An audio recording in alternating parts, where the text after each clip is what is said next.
My name is Dr.Mwita. I'm a consultant physician and honorary lecturer at the Kenyatta University School of Medicine. I work at the Kiambu Level 5 Hospital. On Doctor's Diary, your everyday hero is Dr. Mwita, a consultant physician in Kiambu Level 5 Hospital. Back in the 70s, when Mwita was 1 year old, he suffered a polio attack. But nothing could stop this young boy from Makarangwe, Kuria, from becoming a doctor. We call him the man on four legs.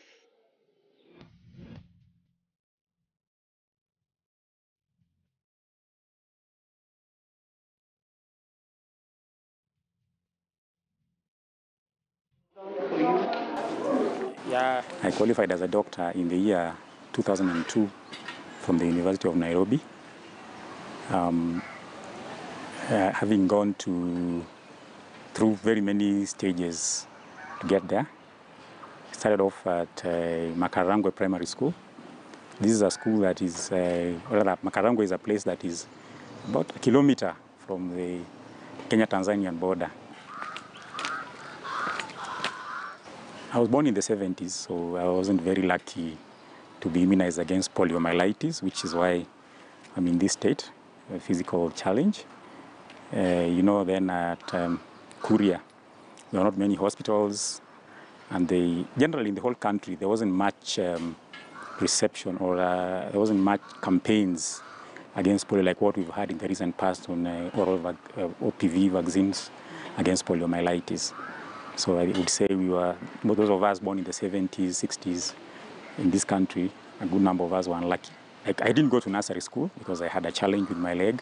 When my father decided to take me to, he would escort me because he was a teacher, he would escort me to school. So usually I get my left shoe modified. After about 85, my leg was getting complications because I wasn't walking a lot. So I got a contracture. So I had to drop out for a few months. I was taken to Nyabondo Rehab Center. It is in Nyakach, Kisumu. I had an operation to correct the tendon. I was put on calipers to help me move around. Of course, there were challenges in the school. There were no bathrooms which could be suitable for me. There were no bathtubs. Not that I had them at home, but at home I could be assisted. So there I was on my own. I had crutches. Then there were the ones at the armpit, the auxiliary ones, the auxiliary crutches, not the elbows like these ones. We were getting water from a well. So I really depended on my friends. And I really feel very much indebted to those people who schooled with me in Nyabondo. Some of them have become lifelong friends because they literally took care of me. They would fetch water for me. We'd sit somewhere, young boys, 12, 13-year-old, we wash clothes, hang them on the lines. And somewhat, the 4 years, I was able to go through Nyabondo. And I did quite well, actually. I was called to Lenana School. That was my school of choice. It had its challenges, yes. Very slippery floors. I fell once. I never got injured. I always escape. I never broke any of my legs. But my friends were there. Boys supporting each other. They would lift me up, tell me, you shower. And we go, and I got through it. Yeah. But there were adjustments were made to try and clean it up so I could cope. You see, those at least it's good wherever I went, there were always adjustments made because people realize they're not prepared for persons with challenges, students with challenges.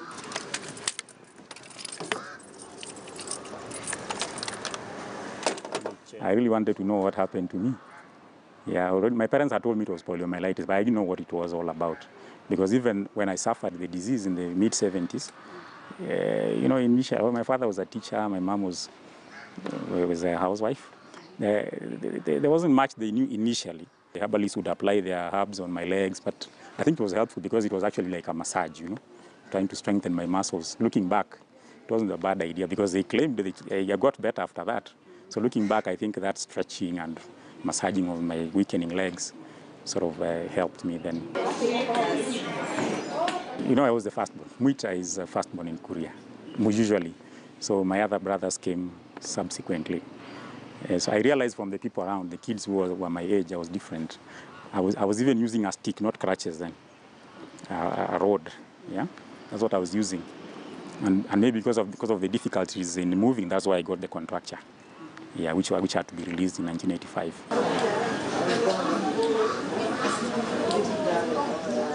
That school was a lot more fun. University of Nairobi, there was Hall 1. I was posted to Hall 1. It was actually designed for people with challenges. At least there was a bathtub there. Yeah, which you share with many guys, able-bodied and not able-bodied, and the ones who are physically fit. Yeah, but that's the reason why it was dedicated to people like me. But now the challenge was, the initial classes were in Chiromo. So it involved moving from Hall 1 to Chiromo. No, I never used to do a lot of walking. There was a vehicle dedicated to persons who are like me. Most of them were staying in Hall 1, most people with challenges. Of course, there were times when the vehicle would delay our classes at 7. I would hit it, the road with my friends. I would walk.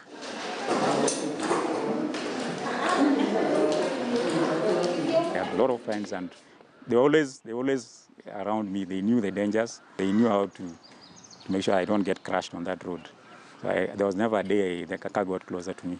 So they would always, university students are always very voluble. So they would shout at the drivers, "Ngojeni, ngojeni, ngojeni," and guys would halt.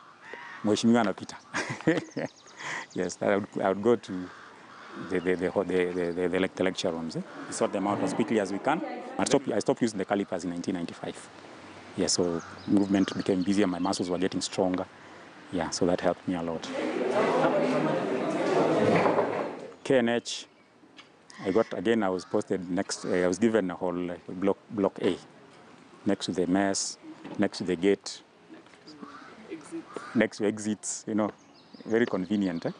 Yeah, so I would traverse the road all the way to the wards.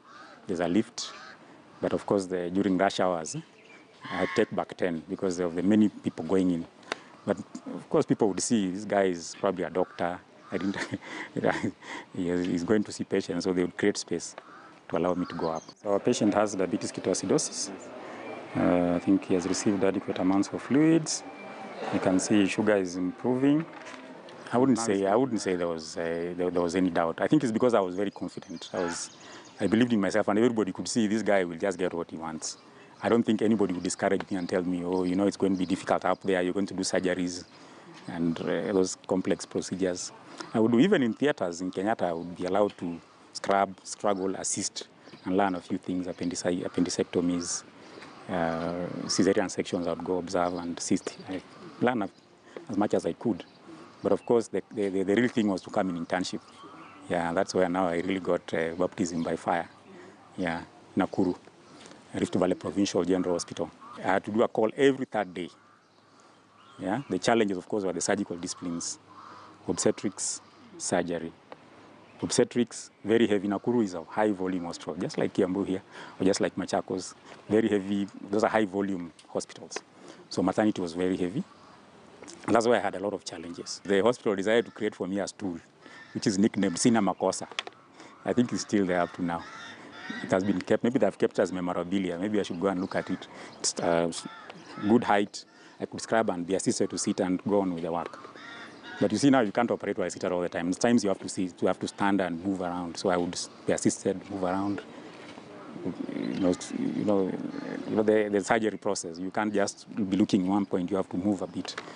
So, but by and large, the stool helped. The good thing is that most of my MOs, they always jokingly said, "You man on 4 legs, you have to do these things.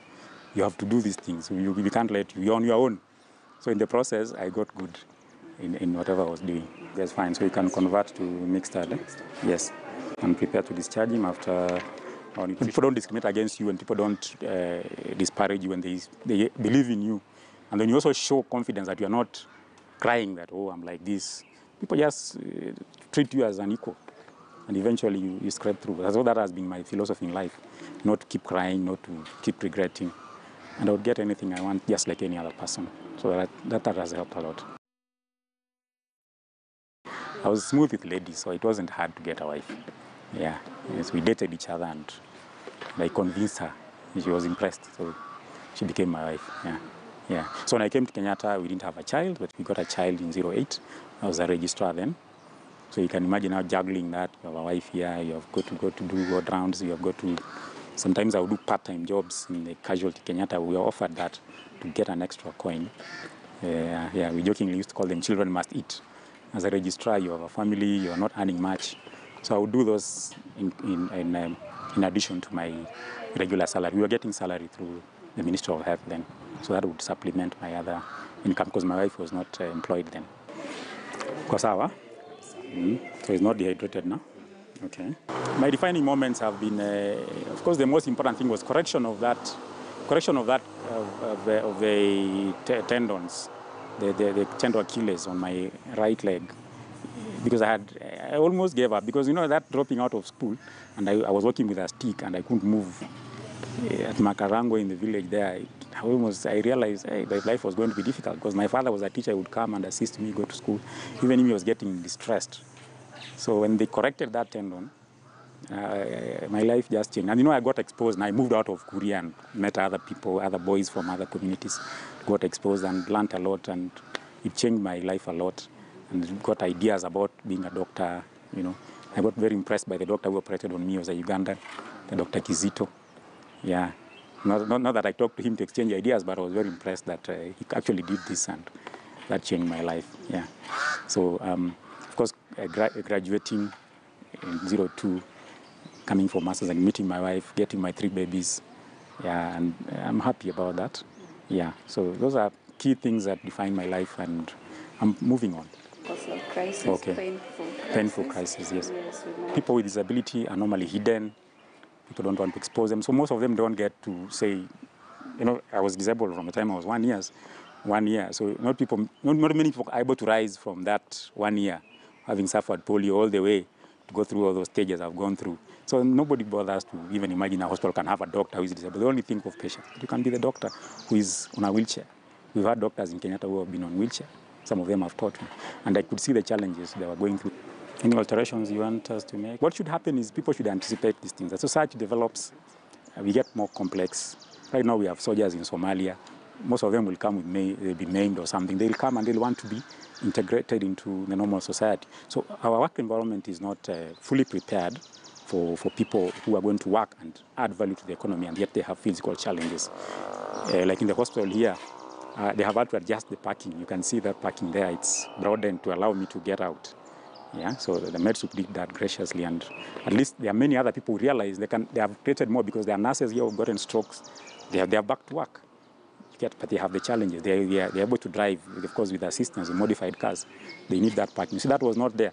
So I think when I came here, people realized, things can be done. In school and under school right now, I'm part of the Old Boys Society. We've been trying to modify even the sick bay.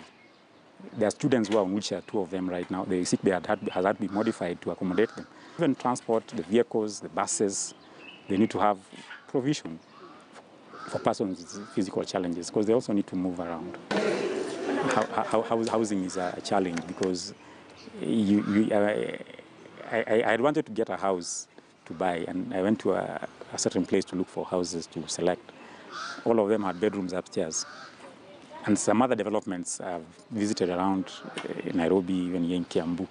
You can find people doing 100 houses. There's no house that is modified for a potential client who is physically challenged. Or even the guy who's doing the development might also get a stroke, might get an accident, and be confined on a wheelchair. Where will they go? So the housing bit, and I hope that the new talk about affordable housing will also have participation of persons with disabilities to also contribute to show them that even those houses, we're building hundreds of them, you must reserve some. Even if you're going to have 100 houses built in a development, there must be a requirement that at least a few must have bedrooms downstairs, not all of them upstairs. That stems from what I described, that when you're physically challenged in Africa and in Kenya, nobody expects you to be able to afford a mortgage in 10, 20 years. I get a lot of people with stroke. Diabetics who are amputated, Even some people get HIV and get complications and they're not able to move. So you got to counsel them and tell them that things can be done. Yeah. But I've not gotten a patient who has refused to be treated by me by virtue of being in this state. I think Kenyans are generally very receptive of doctors. So when you have a white coat, everybody thinks, even if you're not one, everybody calls you Daktari. So maybe that helps. They don't have doubts. It stems from the societal perspective and the family perspective. Because you can see my parents, well, because they were educated, they really wanted to know. They really wanted to know how to help me. They sought a lot of advice and support from people. At one time, my father wanted to take me to Tanzania, a place called Bugando. So basically, parents should not give up. There's always hope in future, and anybody can be anything, despite your challenge. Even if you're visually impaired, you've seen a British minister who was blind, although eventually, I remember, I forget his name, eventually quit because of other issues that can affect any other person. Yeah. So out there, people who are deaf contribute to the economy. So I think, and you can see the census now has put people with disabilities about 1 million, I think. So it's a very big number. So these are people who, a good number of them can contribute to the economy. So parents should not give up. Parents should seek help. We should have support systems that can open up and get these people rehabilitated to contribute to the economy. Yeah, it's possible.